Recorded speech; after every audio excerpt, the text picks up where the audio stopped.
So hello દોસ્તો, તો આજે આપણે જાણીશું ભારતીય ક્રિકેટરોની પત્નીઓ અને એમના નામ. તો ચાલો જોઈએ. સચિન તેંડુલકર, અંજલિ તેંડુલકર, MS ધોની, સાક્ષી ધોની, યુવરાજ સિંહ, હેઝલ કીચ, જસપ્રીત બુમરાહ, સંजना ગનસેન, સૂર્યકુમાર યાદવ, દેવિશા શેટ્ટી, રોહિત શર્મા, રિતિકા સજદે, વિરાટ કોહલી, અનુષ્કા શર્મા,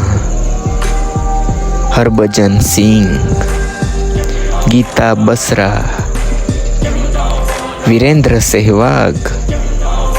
આરતી અલવાત, રવિન્દ્ર જાડેજા, રીવાબા જાડેજા, સુરેશ રૈના, પ્રિયંકા ચૌધરી, રાહુલ દ્રવિડ, વિજિતા પેંડેકર,